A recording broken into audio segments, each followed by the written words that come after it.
Mark Twain once said this: "It ain't the parts of the Bible that I don't understand that give me trouble. It's the parts that I understand that give me trouble." This morning, we're going to delve into Luke chapter 16. And after wrestling with it this week, verses 1 through 12 are hard to understand. And I kind of appealed to Bible commentaries and find out those who spend their life commenting on the Bible, they don't understand. They can't quite come to an agreement about what this is all about. So hear this and kind of take it in and know going in for these first 12 verses that they're not all that understandable. Jesus told his disciples there was a rich man whose manager was accused of wasting his possessions. So he called him in and asked him, "What is this that I hear about you? Give an account of your management, because you cannot be a manager any longer." The manager said to himself, "What shall I do now?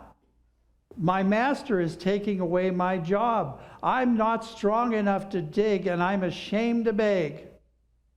I know that I will do so that I know what I'll do, so that when I lose my job here, people will welcome me into their homes." So he called in each of his master's debtors, and he asked the first, "How much do you owe my master?" 900 gallons of olive oil, he replied. The manager said, "Take your bill, sit down quickly, and make it out for 450. Then he asked the second, "How much do you owe?" 1,000 bushels of wheat, he replied. He told him, "Take your bill and make it 800. The master commended the dishonest manager because he had acted shrewdly. For people of this world, are more shrewd in dealing with their own kind than are the people of the light. I tell you, worldly wealth to gain friends for yourself, so that when it is gone, you will be welcomed into eternal dwellings. Whoever can be trusted with very little can be trusted with very much, and whoever is dishonest with very little will also be dishonest with much. So if you have been trustworthy in handling worldly wealth, who will trust you with true riches? And if you have not been trustworthy with someone else's property, who will give you property of your own?" Anybody want to explain that to me? It's interesting, in commentaries, some people, in fact, as I looked this morning, as I printed out from the New International Version, which is what I read to you today, they call this the parable of the shrewd manager.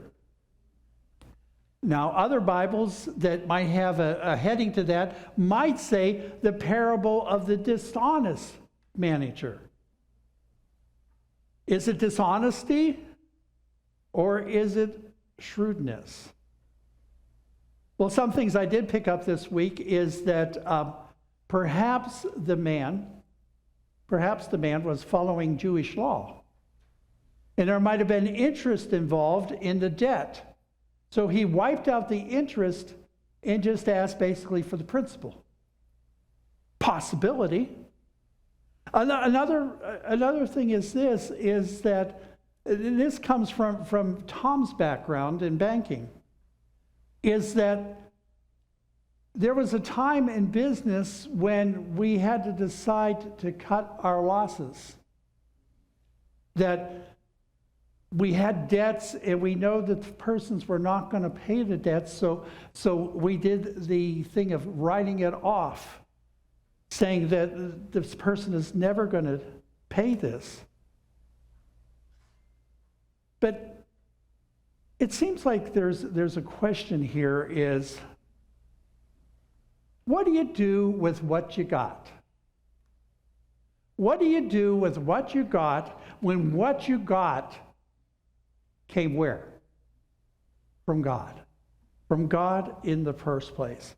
So let's push aside those first 12 verses and go to verse 13. And it's the punchline of this passage. Jesus goes on to say this: no one can serve two masters. Either you will hate the one and love the other, or you will be devoted to one and despise the other. You cannot serve both God and money. Is that understandable? That makes more sense. We get that, don't we? You cannot serve God and money. You cannot have two masters in your life. Now, let's be clear. You can have money. But what comes first in your life? Your relationship with God or your bank account? You can have possessions. You can have things. I think it's very poor on the part of a pastor to stand here and to say, you can't have money, you can't have possessions. That's usually followed by, give them all to me. No. And I wanted to add one because of the context we're in here now. Because the truth is, probably most of us have made the money we're going to make. We have the possessions we're going to have. But also, where does your security fit in your relationship to God? You allow God, you allow Jesus to keep you secure. Do you trust in Him? Again, I want to make sure that we understand when we talk about money that Jesus is not our ATM. You can flip around and find a gospel of prosperity, they call it, where people are going to tell you, you just pray to God and they're going to give you this, this, this, this, and this. Absolutely, it's true that God will give you everything you have. But everything you have, whether it's more than the guy next door or not, they are blessings. And they are used for you to be a blessing to others. We got to put God first. Above our money, above our possessions, and I add to that security as well. Look at the 10 Commandments. We got 10 of them, and what's the first one? God doesn't mess around with that. He says that the first thing is that we have got to put Him first. We have got to put Him first. Jesus broke it down, and the scriptures break it down into the two items: that you love God with your whole heart, your whole soul, your whole mind, your whole being. And if you love God that way, then you'll love your neighbors as yourself. I read a story this week. It comes from out of India. A story from out of India. It's about a man who in India was what they would call a spiritual man.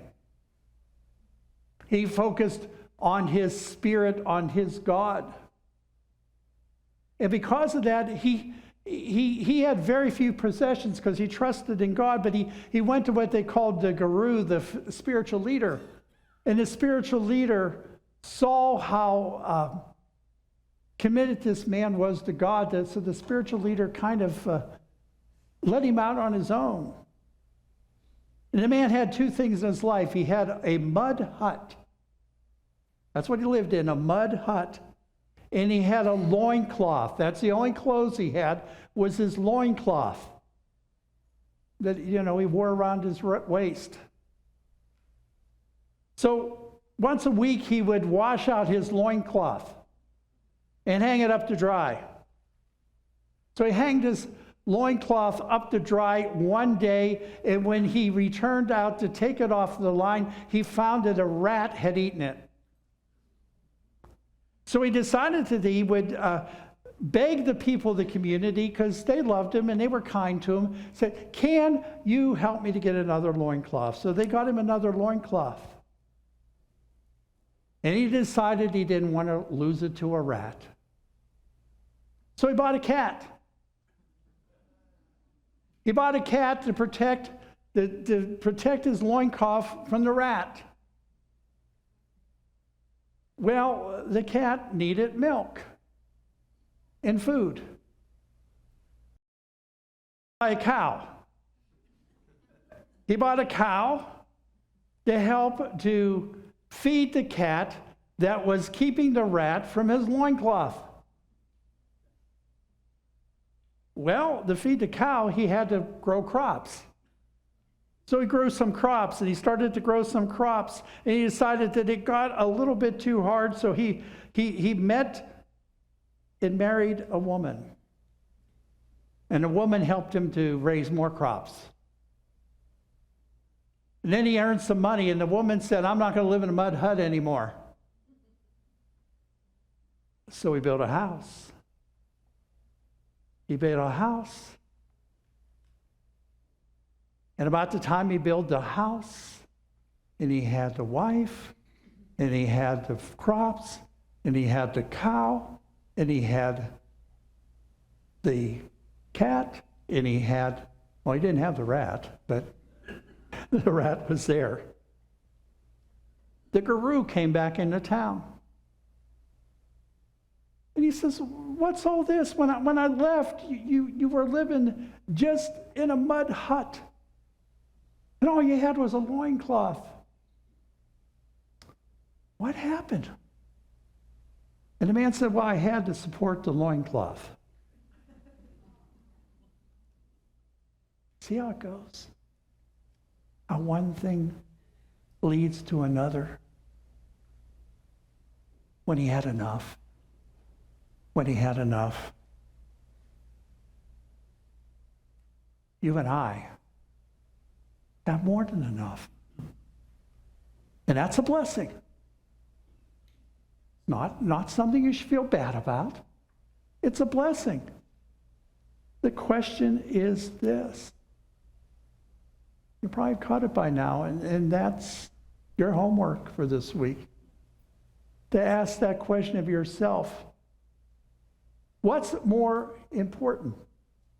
God in my life, or my stuff, or my possessions? I heard a man say one time, and I think it's something, if you want to do that, if you want to know how God fits in your life, look at two things: your checkbook and your calendar. Look at your checkbook and your calendar. It's a way to see how God fits into your life. I want to invite you all this morning to be thankful for what God has given you and to know that it's enough. And I invite you to join now in singing hymn number 102, "Now Thank We All Our God."